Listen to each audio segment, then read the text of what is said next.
Subhanalladzi asra bi 'abdihi lailan. Kula terangno saking mulai asbabun nuzul. Rata-rata ulama itu berpendapat bahwa asal mula Isra itu sebagai hiburan. Hiburan dari Tuhan, Allah nyukani pelipur larang niku saat Nabi ngalami dua kesusahan. Itu periode Mekah itu periode tersulit Nabi karena beliau itu sudah minoritas. Pun minoritas, kaum minoritas kecil, miskin, terus pendukungnya tidak ada. Satu-satunya yang menggaransi, yang menjamin Nabi tidak dibunuh itu karena beliau dilindungi oleh sinten pamanipun, gini sinten Abu Thalib. Dan termasuk lagi secara kasta sosial ekonomi beliau tinggi karena punya istri yang saudagar kaya. Gini ku Sayyidah Khadijah. Tapi ternyata orang yang selama ini benar-benar di belakang Nabi, baik secara materi maupun moral, sing entek-entekan berjuang, ternyata wafat.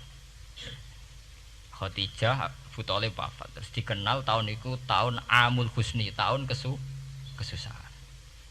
Sudah gitu niki sing termasuk ilmiah. Sudah gitu secara ilmiah psikologis kejiwaan Nabi terguncang.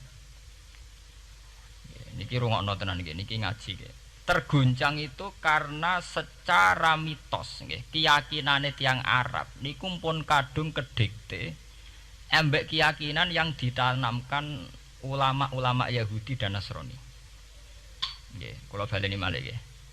Kafir Mekah itu orang-orang bodoh, orang-orang enggak terpelajar. Mereka itu punya satu mitos, satu keyakinan yang ditanamkan oleh tokoh-tokoh intelektual Yahudi maupun Nasrani.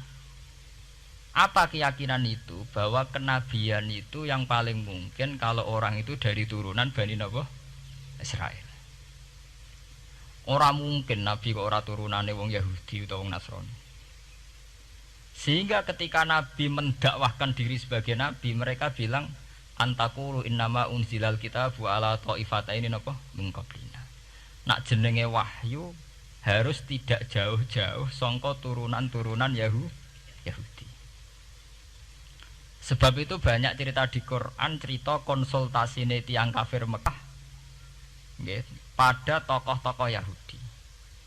Setelah konsultasi ya disesatkan, orang mungkin Nabi kok nemu ummiyin, mung bintu-bintu untuk napa? Wahyu. Padha-padha dadi nabi rak kita, ora Muhammad.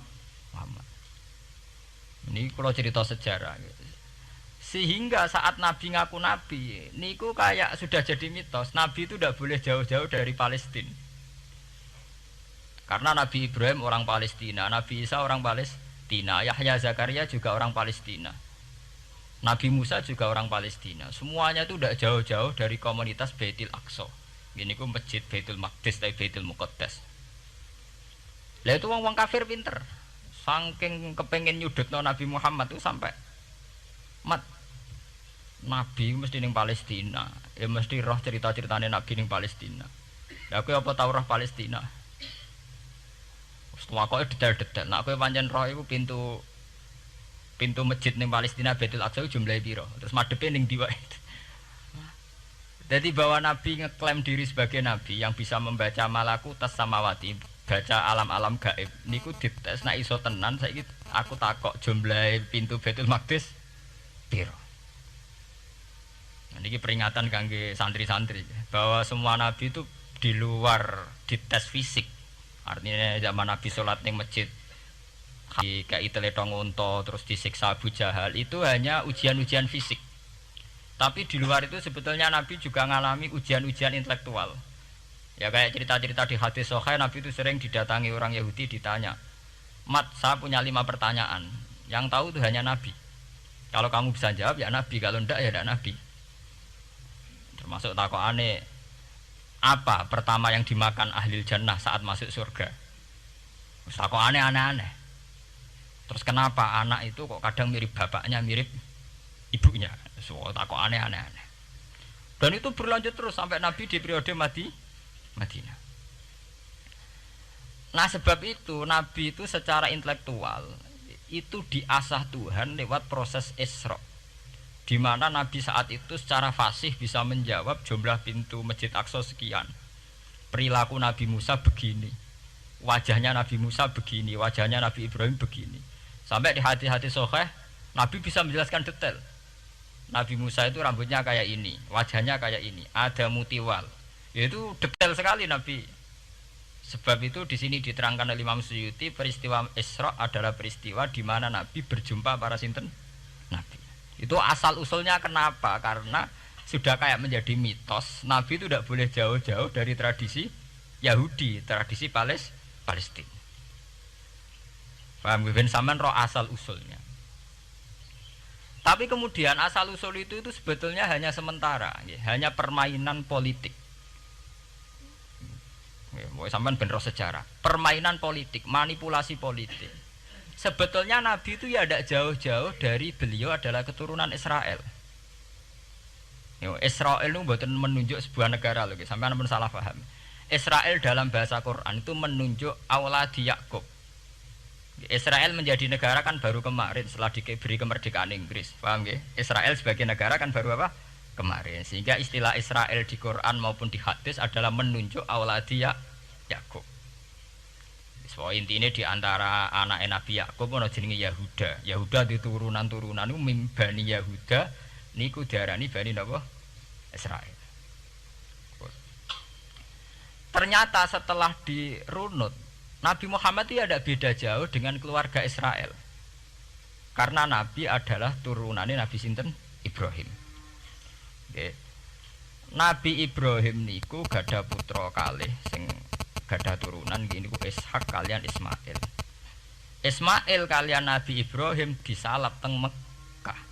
Gini ku sing disebut Quran inni askantu min dzurriyyati biwatin ghairi dzi sar'in inda baitikal muharram.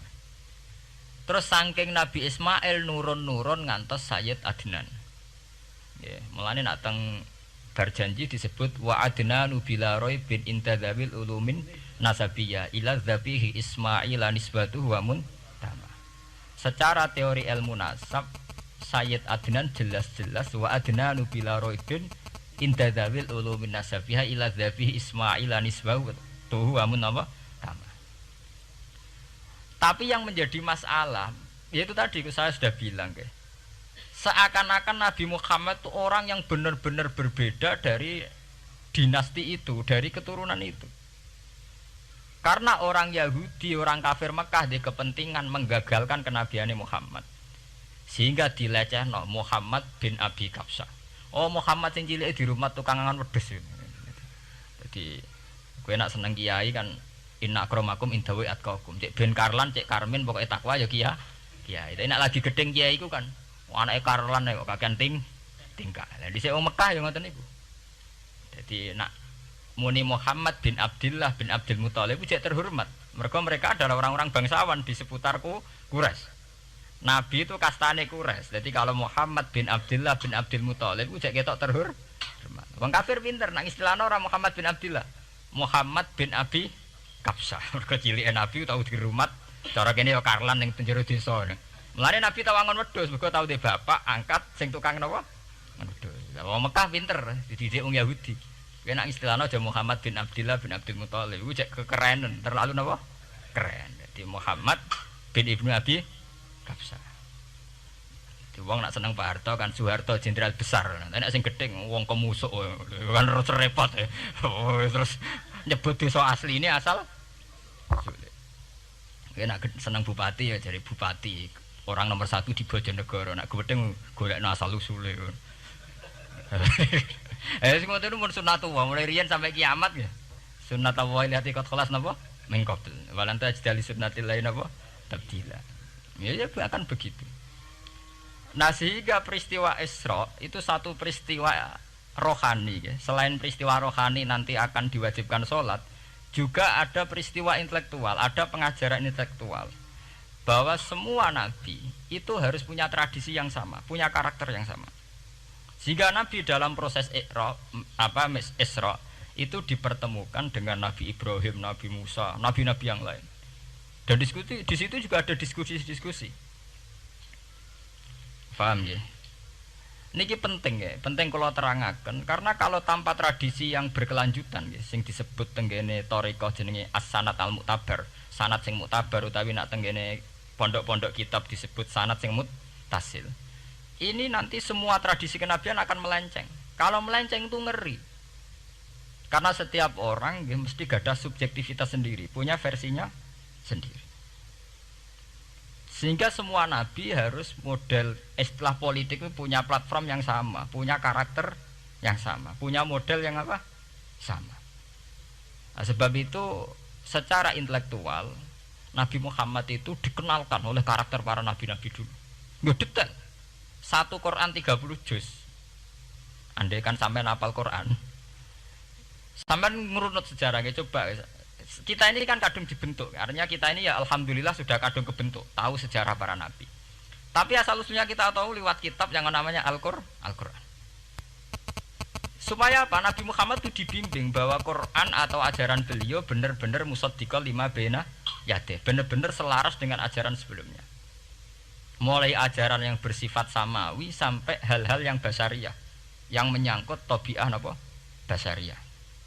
Kalau contohnya ngeten, misalnya begini. Nabi Muhammad disejarahkan Nabi Ibrahim, beliau punya problem. Problem itu berupa punya bapak atau paman yang tidak Islam. Bahkan nak ning critane kiai-kiai desa dari Nabi Ibrahim cilike kon adol patung. Terus didol meniki patung, ya ora manfaati ra mudarati, mbok tuku ya karepem ora napa karepem. Mbok ono sanate mbok ora, pokoke cerita iku populer. Disejarahkan begitu. Sehingga Nabi Muhammad tahu, oh ternyata yang punya problem ngadepi keluarga itu tidak saya tok. Dulu Nabi Ibrahim juga punya problem ngadepi keluarga. Aku tak lumayan terima paman, Pak Lek, Pak De, Abu Jahal sinten? Abdullah. Nabi Ibrahim malah bapak ya. Udah gitu.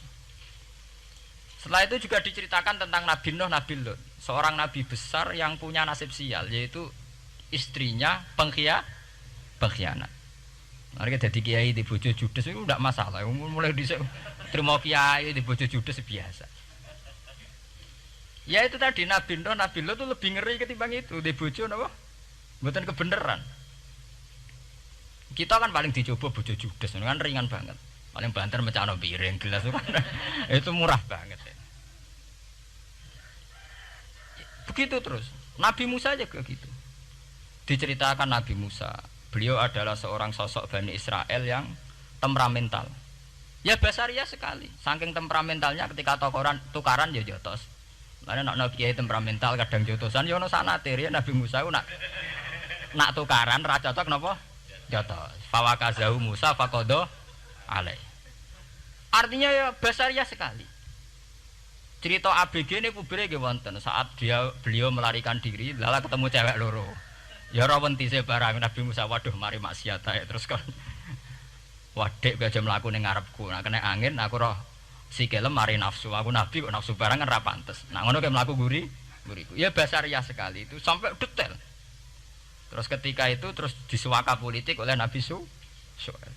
Sehingga menjadi tradisi bahwa semua nabi akan mengalami problem dengan kaumnya. Kemudian disuaka politik oleh komunitas yang berbeda, yaitu komunitas Syuaib itu di luar pemerintahan Fir'aun. Sama seperti yang dialami Nabi Muhammad, komunitas Mekah itu menyiksa Nabi, bahkan mengimbargo sinten Nabi. Semua aliran dana, aliran ekonomi, akses dana, akses makanan itu ditutup di Mekah. Sehingga Nabi sampai dahar dedaunan, fisik bil jibali napa Mekah. Tapi beliau diselamatkan oleh sahabat Ansor yang terpisah dari komunitas Ahlu Mekah. Itu mirip ceritanya Nabi Musa yang diselamatkan Nabi Syuaib yang terpisah total dari komunitas Fir'aun. Ini penting kalau ulang temriki sehingga karakter-karakter kenabian itu tidak rubah. Karakternya sama. Sehingga setelah kita mengenali karakter para nabi, kita mudah sekali mengenali nabi palsu. Paham ya? Mulane kalau nabi palsu paling seneng musodek, ketara palsune. Lah sing repot sing ora ketara, mergo jenenge Ahmad. Ahmad Muhammad tak mirip. Mulane nek kowe jeneng supaya ora ngaku nabi jenengno Kartolo. Mergo nek Ahmad bin Gulam rak jenenge Ahmad. Ana terkenal nabi nek ora jenenge Muhammad utawa napa? Ahmad. Mulane Ahmad bin Gulam pas ngaku nabi pengaruhe gede mergo mirip. Mulane kula wingi takoki mahasiswa Jogja. Gus, cara jenengan jeneng Jawa mbek Arab apa iki? Nak trene akeh nabi palsu apik Jawa lah Kartolo. Karena secara kriteria kenabian ndak akan masuk. Nek anak jenenge Kartolo atau Karmin itu ndak akan masuk kriteria wong sing bakal dadi nabi. Lah anak jenenge Ahmad tak mirip-mirip nabi. Oh Ahmad Hulam bin Mirza wani ngaku nabi mergo jenenge Ahmad. Musaddiq ya mergo musaddiqal lima bena ya teh. Lah anak Kartolo, Karmen, Karlan agak ono. Mulane saiki sing jenenge Jawa kudu syukur. Akan terbebas dari mengaku napa? Nabi. Lho syukur kan gak akan salah. Di barokah sampean jeneng Jawa, orang-orang ngaku napa? Nabi. Selamat. Kudu syukur. Paham ya? Tidak apa-apa, itu harus dinikmati. Ya itu tadi ya, karena Nabi itu punya karakter yang sama, punya tradisi yang sama, yang mirip-mirip. Itu kenapa Quran berkali-kali menceritakan sisi-sisi kenabian Nabi di luar Nabi Muhammad. Karena biar karakter Nabi Muhammad terbentuk, ya, terbentuk dengan karakter Nabi sebelumnya. Tidak melenceng. Kemudian itu ditiru oleh ulama kita. Kita bang. Dhisik dhuwit paling gede rak 50.000 iku rak ijo. Lah saiki 100.000. Abang. Dadi saiki nak nasihati nak roh dhuwit aja mripate abang. Mergo ijo wis gak akeh saiki. Paham napa? Kena akal-akalan ngoten jan repot. Tugale kula di santri dablek nak di bojo aja moro tangan. Kula mboten moro tangan, kula saduk, moro sikil. Kena anekdot ngono rusak. Adu-adu ning bojone. Bojone loro, bareng bojone nguwak. Kowe jare rabi Pak ning njaba, bojone jare loro fitnah, Dik. Sing bener telu. Ayo kan repot. Ketemu cangkem elek rusak kabeh. Fitnah Dik nak loro. Sing bener apa? Telu. Lah sakniki mun politik ngoten enggak, saya sebagai pejabat tidak pernah mengkorupsi 1 sen pun uang rakyat. Wong edan tapi korupsi ya sak sen. Ngomong ra waras tapi korupsi napa? Sak sen. Ngono miliaran tok. Korupsi napa? Sak sen. Ya mesti ae. Geneman. Ayo. Dadi zaman akhir iki kaya zaman dhisik, kaya Abu Nawas kabeh. Dadi apa-apa niku mun mboten karu-karuan. Ya. Wah itu permainan kata begitu niki kula penting kula terangaken nggih. Saya sebagai ahlul Quran, orang yang banyak baca Quran nggih. Itu kita akan tahu betul betapa parahnya nggih atau akibat negatifnya dari permainan kata itu. Dan itu dilegalkan Quran, disahkan Quran dalam beberapa ayat. Yaqulun apa yuriduna ayyutfi'u nurallahi bi afwahihim. Orang-orang Yahudi, Nasrani, kafir Mekah itu ingin sekali membunuh Islam lewat permainan kata bi afwahihim. Yaitu tadi misalnya kalau Muhammad bin Abdullah bin Abdul Muthalib itu kelihatan keren karena masih Bani Quraisy. Tapi kalau diistilahkan Muhammad bin Abi Kabsah, wah Muhammad sing anake Karlan niku, iku ora ummiyin. Baleke dadi wong alim terus diistilahno bapakmu sing cilike iku angon wedhus. Ya terus repot terus ajur kah? Kabeh. Itu bi afwahihim. Efektivitas bi afwahihim itu sampai tenggene Tarikhus Suyuti wonten keterangan wa min dzalika irtadda jam'un minas sahabah. Dari permainan kata yang ditanamkan orang Yahudi itu sampai banyak sahabat yang murtad. Istilahnya itu jam'un minas sahabah. Meskipun setelah murtad itu ya divonis tidak sahabat. Misalnya menyangkut nasa mansuh. Orang Yahudi pinter, du'afaul muslimin, orang-orang muslim yang imannya masih lemah. Delok le nabimu, wong kok pelin-pelane ngono. Dhisik Ka'bah madhep Baitul Maqdis. Iku bener iku, mergo kiblate Nabi Musa. Nabi-nabi dhisik kiblate Baitul Maqdis. Nah, saiki gara-gara dekne kangen keluargane pancen dekne cak Mekah, saiki kangen Mekah. Terus kon manggon omahe buyut-buyute. Dadi saiki kiblat diadepno omahe buyut-buyute. Kangen-kangene dhewe tunggu urusan kiblat jare. Jadi pas Nabi itu masih di Medina 16 bulan Nabi sholatnya madhep Baitul Maqdis. Suatu saat tok wahyu falanuwal liyana kakiblatan tarduha fawalli wajhaka satrul masjidil haram. Saat ini kan madhep teng Mekah sajane iki normal saja, artinya normal ya normal. Tapi orang Yahudi memanipulasi bahwa itu fakta, bahwa Muhammad itu memimpin agama dengan cara tradisinya sendiri. Mergo dekne kangen keluargane ra iso muleh. Terus salat madhep daerahe dhewe, nggo pelipur lar. Ya jare sahabat sing du'afal muslimin diangen-angen ya iya. Dan ini kalau peringatan tentang santri-santri ya. Sebab itu kalau sampai jadi kiai itu santri harus punya wawasan intelektual yang luas. Semenjak itu Quran mewahyukan secara nalar sejarah. Ya ini sing disebut ayat inna awwala baiti wudi'a lin-nasi lalladzi bi Bakkata mubaraka wa hudal lil alamin fihi ayatum bayyinatum maqamun apa Ibrahim. Akhirnya Nabi Muhammad nantang ning tokoh-tokoh Yahudi. Apa salahnya saya punya dua kiblat? Baitul Maqdis adalah kiblatul anbiya karena dulu Nabi Musa di situ, Nabi Isa di situ. Sekarang saya menghadap ke kiblat yang lain karena itu kiblatul Ibrahim dan dia lebih senior. Lebih apa? Senior. Sebelum ada Baitul Maqdis itu sudah ada Mekah. Mekah lebih senior, lebih tua. Terus disebut fihi ayatum bayyinatum maqamun apa? Ibrahim. Nabi Musa, Isa adalah periode setelah Ibrahim. Sebab itu akhirnya semenjak perdebatan itu orang Islam bangga. Makanya sampean kalau ngaji hadis-hadis sahabat itu bangga. Ana mimman shalla ilal qiblaten, nggih. Ana mimman shalla ilal qiblaten. Aku termasuk sahabat sing menangi dua kiblat. Mergo zaman madhep Baitul Maqdis ya kiblatul anbiya, madhep Mekah nggih kiblatul anbiya. Artinya apa? Perdebatan ini dimenangkan oleh Nabi Muhammad bukan karena mitos atau kultus atau taklid buta, tapi memang secara sejarah kiblat tertua adalah Mekah. Ini disebut inna awala baiti wudi'a lin-nasi lalladzi apa? Bi Bakkata mubaraka wa hudalil alamin fihi ayatum bayyinatum maqamun apa?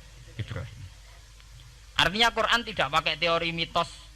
Pokoknya Nabi ini saiki aku ya terserah aku, itu tidak begitu. Paham ya? Tapi diterangkan secara kesejarahan bahwa asal usul Mekah jadi kiblat itu rasional sekali. Bukan karena Nabi orang Mekah mboten, memang dulu-dulunya Nabi Ibrahim berkiblat di situ. Jika Quran jawab inna awwala baiti wudi'a lin-nasi lalladzi bi Bakkata mubaraka wa hudal lil alamin. Terus kula bolak-balik masalah Isra ya. Niku masalah-masalah yang selain pelipul rarar itu ada petualangan intelektual, petualangan ilmiah, di mana Nabi Muhammad diperkenalkan oleh Allah, nggih, diperkenalkan watak para nabi, pilihan hidup para nabi, bahkan tradisi-tradisi para nabi. Sehingga mangke teng hadis sahih wonten keterangan saat Nabi nyancang atau menambatkan khimar atau buruk itu ya di batu yang dulu dipakai para nabi untuk nyancang napa khimar. Jadi tradisi itu dimulai dari barang-barang sepele. Carane nyancang buruk wae nabi mirip sama dengan nabi-nabi yang apa dulu. Terus memulainya Mi'raj juga sama dengan nabi-nabi dulu. Mohon niku sing secara ilmiah tarikhiyah. Sakniki sing menyangkut akidah firqah fil Islam. Nah niki kula terangno. Menurut ahli sunnah, orang yang mengingkari Isra itu kafir. Ya kafir karena dzukira fil Quran nggih. Isra itu dzukira fil Quran. Makanya tadi saya jarang sekali pakai bahasa Mi'raj. Ya, tapi nak teng Indonesia kadung menang merjep peristiwa Isra dan apa? Mi'raj. Pokoke bahasa kadung salah, kadung menangan ya menangan.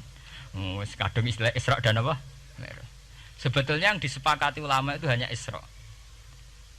Artinya yang memungkiri Isra itu kafir karena dzikra fil Quran. Lah kemudian Mi'raj. Mi'raj menurut keyakinan ahli sunnah itu terjadi. Setelah terjadi itu masalahnya biruhi wa jasadihi jami'an ma'an atau biruhi faqat. Nah, kemudian menjadi firqah-firqah yang macam-macam. Ada yang meyakini biruhi wa jasadi, ada yang meyakini biruhi napa? Faqat. Sampeyan kalau ngaji Al-Kawakibul Lama'ah karangannya Mbah Fadl atau kitab-kitab panduan ahli sunnah yang disahkan oleh NU. NU dulu pas musyawarah besar di Jombang yang dipakai panduan itu dulu yang disahkan itu Al-Kawakibul Lama'ah yang dikarang Mbah Fadl. Itu memang kita termasuk ngikuti yang biruhi wajah sedi. Tapi sebetulnya dalam kelompok yang biruhi fakot itu ada orang keren di dalam dunia ilmiah. Ini termasuk Aisyah meyakini biruhi napa? Fakot. Ya, tapi itu sudah masalah-masalah kemudian berkembang menjadi di luar masalah firqah terus menjadi masalah said, masalah pengetahuan. Kalau masalah pengetahuan tentu kita ini terus masalah kan, artinya masalah itu kalau iman diukur dengan akal ya kadang tidak sambung. Wah itu mokal, orang dengan kecepatan sekian pasti hancur. Lan agama ukur akal terus ya repot. Wong dipendem dadi balung ya dadi balung, dibakas tangi bareng. Dadi sing disoal ora mek rotok kabeh napa? Disoal. Manjen masalah manusa iku masalah-masalah sing ya begitu. Oke. Mpun niku mboten penting. Nah, itu terus kemudian menjadi firqah. Terus kemudian ada hadis-hadis yang menerangkan proses Nabi dialek dengan para nabi. Kayak ketemu Nabi Musa, Nabi Ibrahim, terus Nabi Idris, Nabi Isa, Nabi Musa. Itu terus diterangkan di hadis-hadis sahih. Ini kalau balik teng keterangan wau, sebetulnya pertemuan-pertemuan ini itu dimaksudkan Nabi biar punya tradisi yang sama dengan nabi-nabi sebelumnya. Karena ini penting ya. Sampeyan esra rasane dadi kiai. Niku krasa banget. Misalnya kita ya. Kita akan dididik ala pesantren misalnya. Kita punya kiai-kiai yang punya tradisi. Misalnya nak rawong nakal, wong minum astagfirullahaladzim, wong kok ngono kan gitu. Ya hanya begitu. Sehingga wis kaya identik angger kiai NU atau amalia NU iku rawani naboki wong sing nyabu. Ya rawani nyaduki wong sing lagi minum. Kemudian itu dianggap satu kekurangan atau apa, walhasil kemudian lahir kayak FPI, orang yang tidak menerima metode itu. Tapi sudah kayak ada janjian tuh begitu. Kiai paling anti kemungkaran lah itu. Misal kiai paling kerengo sapa mbok terkenal kerengo. Mereka tidak punya catatan repot bahwa mereka pernah jotosi wong minum. Masih sing sering jotosi santri lah itu tetap ora tahu terkenal jotosi napa? Wong sing mabuk, wong sing minum. Itu sudah kayak tradisi. Dulu zaman Basim Asari Jombang terkenal ijo be abang, sing wabang ya abangan tenan. Sing ijo. Tapi tidak ada catatan sejarah kiai jotosan be pemabuk. Ya memang kayak kita sudah punya tradisi nak roh kemungkaran itu menang kalah itu lewat proses bil hikmati wal mau'izatil hasanah. Kita ini kayak punya tradisi nak roh kemungkaran milih model Nabi wa mahdi qaumi fa innahum la ya'lam. Itu ya kayak ada janjian begitu. Meskipun kita sebagai orang alim ya tahu nahi mungkar itu wajib. Nahi mungkar itu begini-begini, tapi ya praktek kita tidak pernah begitu. Ya, kalau di Timur Tengah kebalikan. Mana ada terima karuan wong nakal. Podo soleh beda aliran halal dibunuh. Sehingga wong Sunni yo ngalalo daerah wong Syiah nggih ngalalo daerah napa? Wong Sunni. Ya sudah kayak tradisi. Sampai nak maca kitab fikih-fikih khas Arab. Mau biasa muni wong ngene iku muhaddarun damu. Padahal ya wong soleh, wong Islam di mazhab apa ini disebut darun apa? Damu. Sehingga kita itu tadi, kita punya tradisi. Saya tuh kalau sedang tahajud, matehai para wali-wali songo atau apa, itu yang terpikir di saya itu hanya satu. Agama Islam itu lahir lewat Quran dan hadis. Tapi kemudian tahu-tahu tetap berimprovisasi, berkembang sesuai tokoh yang membawa. Sampai kalau melihat Islam di India dulu sampai perang besar-besaran, kemudian zaman Abul A'la Al-Maududi, zaman periode Muhammad Iqbal, sampai India pecah, kemudian jadi Pakistan yang bernegara apa? Islam, karena banyak konseptor Islam yang tidak setuju negara sekuler. Akhirnya mereka misah jadi negara Islam Pakistan. Kemudian Timur Tengah juga begitu. Karena Timur Tengah sudah Islam semua, masalahnya itu diislamkan ala Sunni atau ala Syiah. Iran menjelma sebagai aliran Syiah. Yang Sunni dianggap sesat, halal darai. Irak zaman Saddam Hussein pemerintahan Sunni. Sing Syiah dibantai sehingga wong Kurdi do mati. Era Saddam keyo gentenan Saddam sing dibantai. Makanya kalau saya ngaji di Jogja, seminar di Jogja bilang, kita ini harus bersyukur. Kita ini punya tradisi konflik yang terbaik di dunia. Kita ini punya tradisi konflik yang terbaik di dunia. Sampai nak Isra Ikhwanil Muslimin teng Mesir, Badan Intelijen Nasional atau Badan Stabilitas Nasional, Bakor Setanas atau itu harus terima kasih sama tradisi tokoh-tokoh Islam di Indonesia. Lepas dari kita setuju tidak setuju itu terserah. Tapi kita punya tradisi konflik yang paling baik di dunia. Kurang bencinya Gus Dur sama FPI atau FPI sama Gus Dur. Paling mereka ya adu statement di depan wartawan. Itu bagus sekali. Cara nang Arab wis tembak-tembakan. Kita punya sejarah. Secara pesantren saya itu punya sejarah panjang. Zaman Mbah Imam beda dengan Mbah Zubair, zaman Kiai Memun beda dengan Kiai yang lain. Paling adu statement saat ada tamu itu paling bagus. Kita punya tradisi konflik paling bagus di dunia.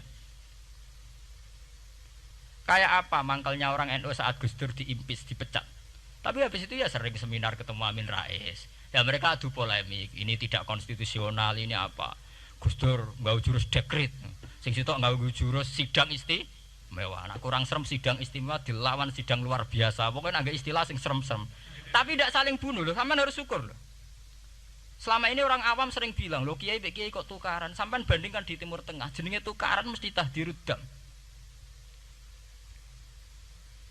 Para polisi, para badan intelijen, para yang menjaga stabilitas negara ini harus terima kasih sama tradisi tokoh-tokoh Indonesia. Yang namanya di Mesir, di Irak, di mana-mana jenenge tukaran mesti melibatkan pertumpahan darah. Saat Arab Saudi jadi Wahabi itu besar-besaran itu. Pembunuhan apa pengusiran orang-orang Sunni. Tapi di Indonesia enggak. Desi anarkis. Paling itu tadi adu polemik. MLB dilawan MLB itu masih keren sekali, tidak apa-apa. Itu lebih baik ketimbang adu jotos atau adu hizib lah. Itu masih bagus. Nenda ini sampean biar paham, biar syukur jadi bangsa Indonesia. Kita punya tradisi konflik yang baik. Sama nak setelah peristiwa teng Irak, teng Sudan, teng Khartoum, teng Darfur, itu kan orang Islam semua. Gara-gara beda mazhab saling bunuh.